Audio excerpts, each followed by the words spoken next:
take the necessary steps to secure our border. 4 months ago, after weeks of intense negotiation between my staff and Democrats and Republicans, we came to a clear bipartisan deal. It was the strongest border security agreement in decades. But then, Republicans in Congress not all walked away from it. Why? Because Donald Trump told them to. He told the Republicans, and it's been published widely by many of you, that he didn't want to fix the issue, he wanted to use it to attack them. That's what he wanted to do. It was a cynical, extremely cynical political move. And a complete disservice to the American people who are looking for us to, not to weaponize the border, but to fix it. Today, I'm joined by a bipartisan group of governors, members of Congress, mayors, law enforcement officials, most of whom live and work along the southern border. They know the border is not a political issue to be weaponized. The responsibility we have to share to do something about it. They don't have time for the games played in Washington, and neither do the American people. So today, I'm moving past Republican obstruction and using the executive authorities available to me as president to do what I can on my own to address the border. Frankly, I would have preferred to address this issue through bipartisan legislation, because that's the only way to actually get the kind of system we have now broken, fixed, to hire more border patrol agents, more asylum officers, more judges. But Republicans have left me no choice. Today I'm announcing actions to bar migrants who cross our southern border unlawfully from receiving asylum. Migrants will be restricted from receiving asylum at our southern border unless they seek it after entering through an established lawful process. Those who seek to come to the United States legally, for example, by making an appointment and coming to a port of entry, asylum will still be available. But if an individual chooses not to use our legal pathways, they choose to come without permission against the law, they'll be restricted from receiving asylum and staying in the United States. Rick Stanton from Arizona. Salute Carvajal from Santa Barbara, California. Vicente Gonzalez from South Texas. Mike Levin, Southern California.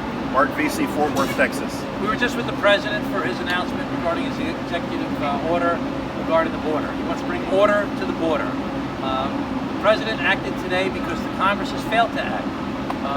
There was a bipartisan Senate deal that was negotiated over 4 months with the President and his team, Senator James Lankford, Senator Chris Murphy, and Senator Kristen Sinema, that really would have done a tremendous amount to bring order to the border. Now, I personally, speaking for myself, would have liked to see more things in that bill, including pathway to citizenship for DACA recipients and TPS and things like that. But I said I would support that bill because we need to bring order to the border. It's a very big concern for the American people. And that deal, which was endorsed by the President and by many of us here and many others, was sabotaged when Donald Trump came out and said, I don't want to give Biden the victory. I want to run on the chaos. And as a result, we didn't get a bipartisan deal on the border. Now the President has stepped up, taken this bold action to address the asylum problem. Asylum law was passed in 1980, reformed a little bit in 1996, but I'm 61 years old. In 1980, we were encouraging people to seek asylum.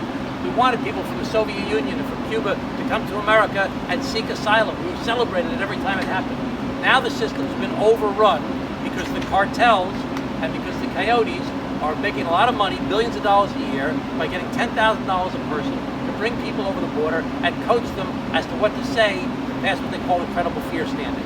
And as a result, there's now a backlog of years.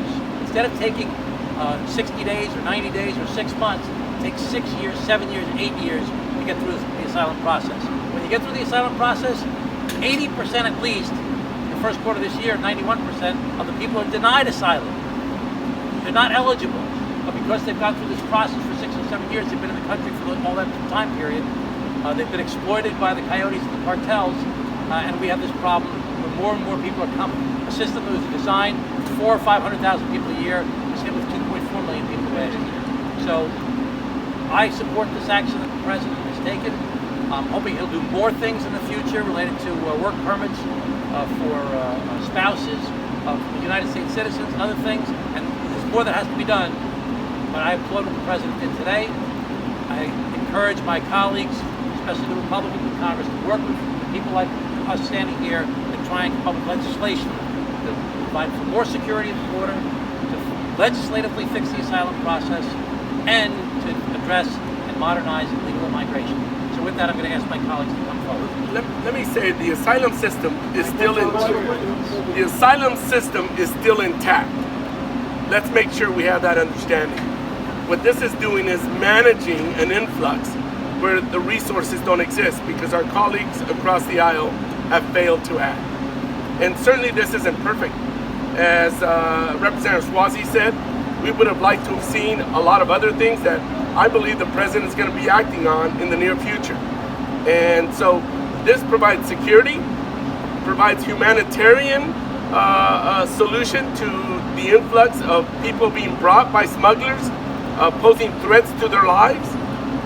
This is going to help us secure the border and at the same time provide an opportunity for people to safely apply through various offices that the President has opened up throughout Latin America, creating a safe approach for those seeking asylum and really managing the situation at the border. And I think we have to come to terms with the fact that our problems on the southern border is an American problem. It's not a Democratic or Republican problem. It's an American problem that requires bipartisan solution. Today, it was a great example. We had folks from both sides of the aisle supporting the President, people who want to get things done and problems fixed on my southern border and across the nation. It's an American problem that requires bipartisan solutions. We can't have a former president blocking legislation that would alleviate our problems on our southern border. We need to be united. Democrats and Republicans need to step up to the plate. We need to pass more legislation in Congress that will have long-term solutions to our southern border problems. The American people want it, they demand it, and they're expecting that, and I think in November they'll be looking for solutions. Para la gente en español, les quiero dar las gracias por estar aquí. Estamos hoy buscando soluciones con el presidente para aliviar el problema en la frontera del sur. El problema de la frontera del sur no es demócrata ni republicano, es un problema americano que necesita soluciones bipartidistas. Hoy hubo miembros de los dos lados, de los dos partidos, gente apoyando al presidente. Creo que necesitamos que el presidente Trump también le diga a su gente que le sigue ciegamente que necesitamos soluciones y que le pongan presión a los congresistas y a los senadores en Washington para que hagan soluciones en nuestra frontera del sur. Necesitamos todos unidos para arreglar un problema que es un problema americano. Gracias. Thank you. I represent Arizona. I'm here in support of the President's decision to issue this executive order. It's the right thing for the people of Arizona. It is the right thing for the people of the United States of America. It will help reestablish operational control of the southern border. The reason why we are here is because we couldn't reach bipartisan agreement across the aisle. The Senate bill would have been the appropriate way of handling this issue. That was a strongly negotiated bill representing the spectrum, across the political spectrum, left, middle, right. Unfortunately, because of politics, that bill was not able to get a hearing in the Senate or in the House of Representatives. We know the political reasons why that is the case. That is why the President took the step that he took today. We as Democrats stand ready, though. We know we still have an additional responsibility to continue to try to reach bipartisan compromise, continue to work on border security, continue to work on pathways to the United States that help lift up the American economy, continue to pass policies that improve trade with Mexico, Central and Latin America. We still have a lot of work to do, but this was an important step today. Thank you. I'm Mike Levin. I represent parts of San Diego and Orange County, California. And I will tell you that inevitably there will be some who say that this is too little, too late. The reality is we could have done much more, much sooner had Republicans, and specifically Donald Trump and Speaker Mike Johnson, taken action rather than play politics with a national security issue that should be a nonpartisan issue. I was at the border in East San Diego County just a couple weeks ago, and a couple things are very clear. Number one, our Border Patrol are overwhelmed. They really are. They need more personnel and they need more resources. And number two, the current asylum process as it stands is badly broken. And I applaud the President for taking this action today because we want safe and legal and orderly pathways for people to come to the United States and to live the American dream just as my mom's parents did when they came from Mexico when they were very young children. There was more order, it was much safer, and that's what we have to get back to. Unfortunately, there are too many politicians who embrace the chaos because it plays well in an election year. We've got to reject the chaos. We need order at the border. I applaud the President and my colleagues here today. Mark. Mark VC, 33rd Congressional District, Fort Worth and Dallas. And I just want to remind everybody about how we got here. First of all, you probably recall that Brett Hugh, who is the chief news correspondent at Fox News, said this was the toughest bill that has ever come through Congress.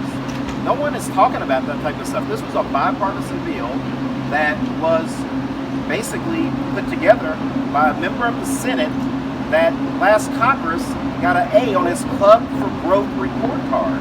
And so all of the rhetoric out there about, oh, this bill didn't do anything, it was soft, it was nothing, that was all a lie.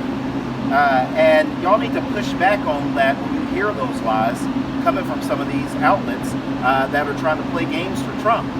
I applaud the President for taking strong, decisive action to do something that BS partisan politics killed earlier this year. And that's what the American public is sick of. They're sick of hearing stories about, hey, kill this bill because if we cure disorder at the border, it's going to help the sitting president. People are tired of that crap. People are sick of it, and I applaud the President for doing the right thing and making this executive order today because I truly believe that it's going to help. But Congress, we need to step up, and we need for Republicans to actually help us and not keep playing partisan politics. Thank you, President. Let me just say one other quick thing. Consistent with what Mark said, remember that the Senate bipartisan bill was endorsed by the Wall Street Journal, the U.S. Chamber of Commerce, and the President of the Border Patrol Union, who's a big Trump supporter. So when he talks about how effective it was and how strong it was, look at those outside independent sources. And for the Republicans that say too little, too late, let's make it very clear they've done 2-0 ever on this issue. They've just talked about it. Okay, now we'll make a decision. Let it go first. So why do you think the President waited 3 years to take action? Because everybody talks about how the President is a creature of the Senate. He served the Senate for decades. And he wanted to see Congress do its job. He proposed the bill when he first came into office, and then he negotiated with this triumvirate in the Senate, Langford, Murphy, and Sinema, for 4 months with his team, because he wanted the Senate to do its job, because quite frankly, getting a deal done through the Senate and the House is the way to fix this for real. And we were so close to getting it done. They actually found a compromise that was endorsed by all these different parties that we've talked about, and then it was sabotaged by Donald Trump. So I think he waited to have the Congress try and take their action. Taking executive action is not the best way to address this problem. Nobody thinks it is. But it's something he has to do because the Congress has failed to act. And because the people care about it. Why the 3-year gap? Well, you have to remember, the problem was not as bad when he first came into office because we had COVID. There were less people there. We did a lot of big stuff, if you remember, the Infrastructure Law, the CHIPS Act, the Inflation Reduction Act, and other things to address COVID. We were busy with quite a few things. And then he started negotiating this deal with the Senate, and then it was sabotaged by Trump.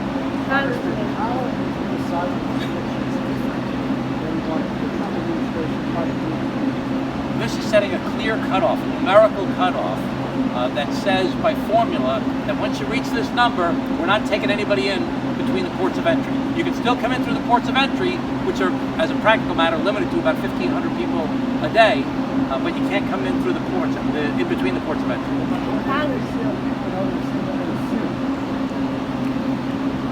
I would expect them to sue.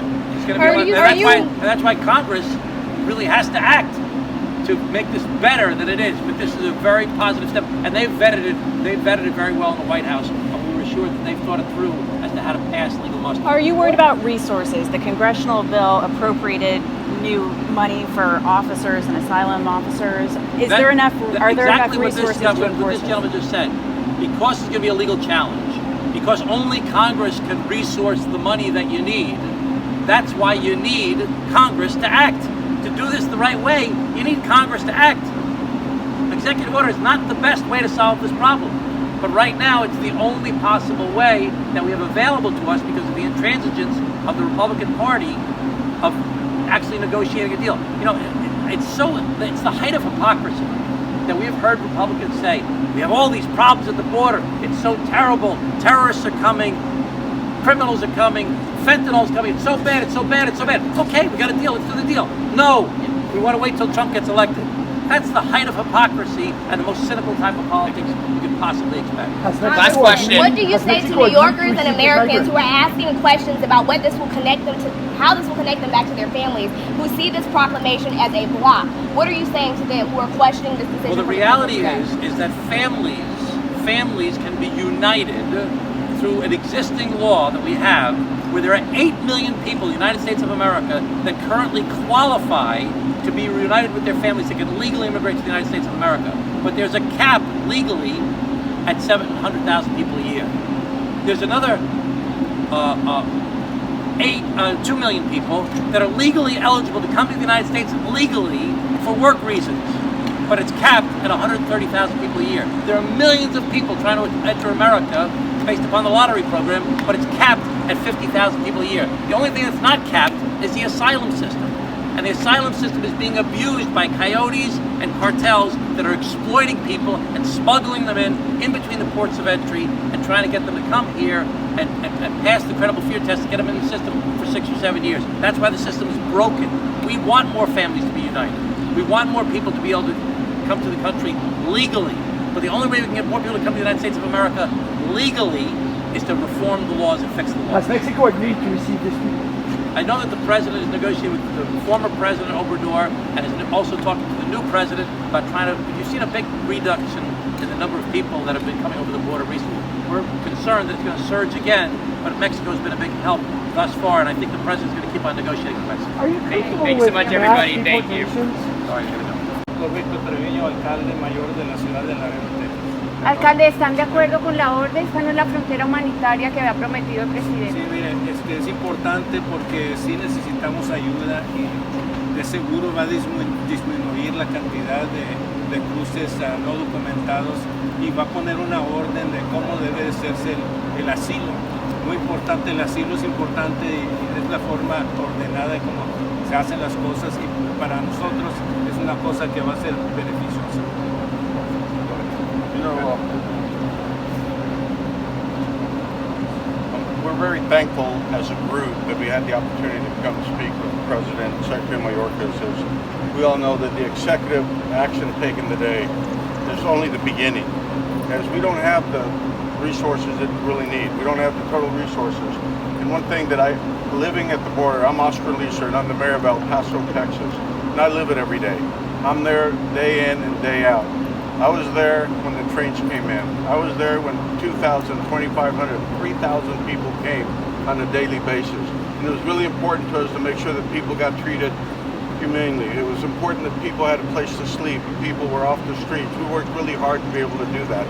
We had the support of Secretary Mayorkas, FEMA, and the President to be able to do that. I'm very proud to say that today we don't have people sleeping on the streets. We don't have people not being able to go to their destination. We've been working really hard.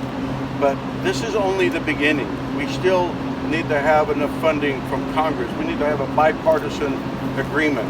And without a bipartisan agreement, we'll continue to struggle as a community. You cannot believe that we as a community will continue to be able to sustain for any long haul, for a long time. And we've been doing this now for years. I've been in office now for 4 years, and we've been doing this for 4 years. It's time that something happened. And I know that the President's tried. The President's continued to try to pass something to help us as a city, as a country. It's not happened. One of the things I'm, again, very thankful to the administration that have given us the funding. It's not come to the back of the local taxpayers. You would bankrupt a city like El Paso. We couldn't do it. So it's very important that we continue to work together and find ways and avenues to be able to help the asylum seekers and move forward. This really puts people in order. One thing that we were talking, what is this really doing? It's keeping people from dying in the desert, keeping people from jumping over the walls and falling. It's keeping people from being exploited as they come here. It really, the CBP-1 program that allows them to continue to apply to come into the U.S. and go through the lawful way is really important. We see it every day. We get the calls where we have to go out and we find people that unfortunately lost their lives in the desert, lost their lives going over the wall. And now it's time to really make sure that people go through the lawful way and continue to fill the CBP program. Once they do that, once it's accepted, they can go to work immediately. And that's one of the things we've asked. We've asked from the beginning that we want people to be able to work. We want people to be able to provide for their family. And if you're waiting for 5 years to be able to have a hearing, to be able to do that, that's not the way we want to do it. We want to do it in a way that people are humanly respected. And that's one of the things that this will do for us. And I'm very thankful for the president. And again, this is only the beginning. And until we get a bipartisan agreement, we'll have a broken immigration process. The process is broken, and this doesn't fix it, but it gives us an avenue to be able to take care of people. Any questions? I'm sorry. Go ahead. We'll go next. Go ahead. Scott. Okay. Yeah, I just want to say my name is Ramiro Garza. I'm the mayor of Edinburgh, Texas. I just wanted to say that as mayors, a lot of us that are mayors, we actually have an alliance of South Texas mayors. The president went down to Brownsville, Texas, the mayor of Brownsville, so you can make some comments. And he asked us what needed to be done. And of course, we supported the bipartisan legislation that was trying to make its way, and it did not pass. And so part of why we were invited here is because he wanted to take action. And so we applaud him for taking action today, because that's what this is. As mayors of communities, we don't have the luxuries to wait and do standoffs. We have to take action, right? And so we appreciate and applaud the president taking action today, as was mentioned by my fellow Mayor of El Paso. This does not obviously fix our entire system, but this is a step in the right direction to try to help us cope with this issue. And I think we still have a lot of work to do, but it's a very good start. Good afternoon, Mayor Ron Nirenberg from the City of San Antonio. Again, grateful for the President for taking this step. This is not a Republican issue. This is not a Democrat issue. This is an American issue. And as our chair of the South Texas Alliance of Cities, Mayor Garza, just said, we are on the front lines dealing with these issues every single day. A crisis that has been just exacerbating cities because of the inaction of Congress. So grateful for the President taking a step in the right direction to address the asylum process. A safe and orderly border is essential to a compassionate response in our immigration system. So again, thank you for President Biden stepping in the void where Congress could not. And I'd like to introduce our Sheriff in Bexar County, Javier Salazar. Good afternoon, everybody. I'm Sheriff Javier Salazar with the Bexar County Sheriff's Office in San Antonio, Texas. I'm privileged to be one of the few law enforcement officials invited here. And while I don't pretend to speak for every one of the 254 sheriffs in the state of Texas, I can speak for my own county. I'm about 200 miles inland, and I do absolutely consider myself a border sheriff. This is all of our problem in the state of Texas, but I see this as a viable solution. I wholeheartedly support President Biden in this effort. I wholeheartedly supported the bipartisan legislation that he tried to pass twice, and it was shot down. It was tanked solely for the purpose of political pandering to one person that made sure that it didn't succeed, because they were terrified to give the man a win. So this, as I see it, is a win for all of us. We're seeing so many changes as a result of this. We're all getting familiar with the talking points of it, and I'm just thoroughly impressed with what I've seen thus far.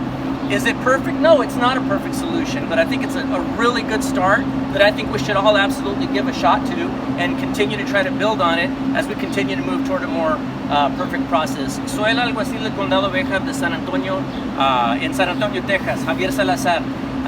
Yo apoyo al presidente en este esfuerzo, esta orden ejecutiva, que ya sabemos que va a tener unos problemas, las demandas van a venir despuesito de esto, pero para mí, yo lo apoyo en este esfuerzo de intentar de mejorar la situación en la frontera.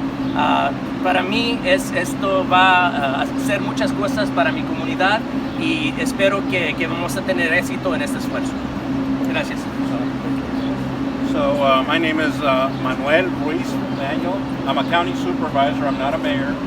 I do live in Nogales, Arizona, which is right on the border, and this community faced a lot of issues recently with the migrants coming across. I want to commend the president for taking the initiative of signing this executive order. It's an order that's very important to help us control and secure the border without forgetting the humanitarian aspect of it.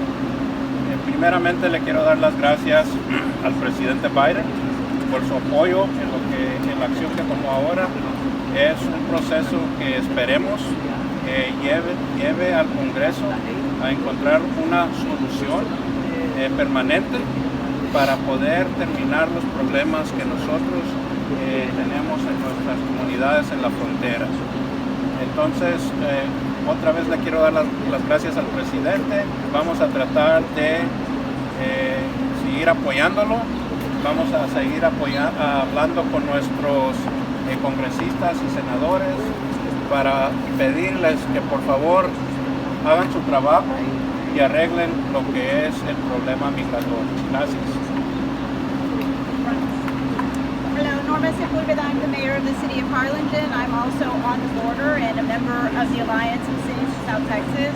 And I am here also in support of President Biden. President Biden, on day one, he put forth a comprehensive immigration plan for the American people, given opportunity to Congress to act.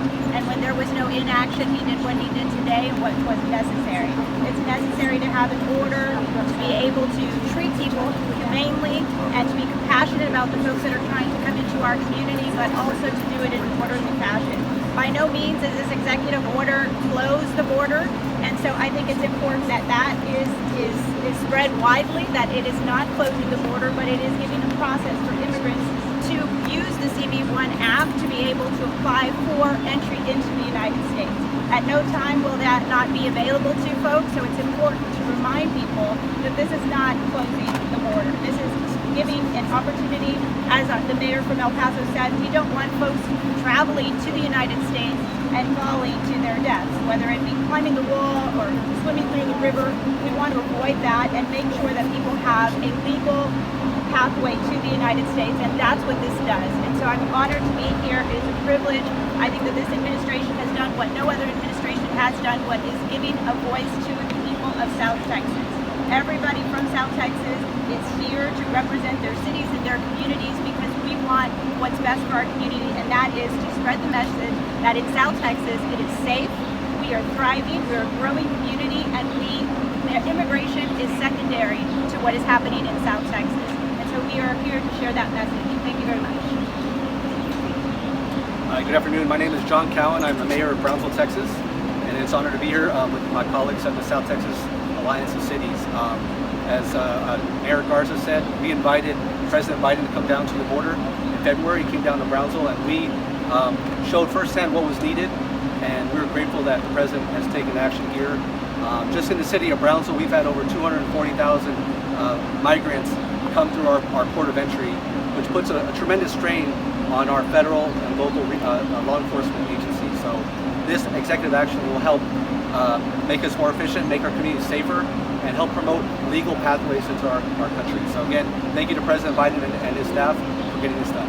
All right, thank you.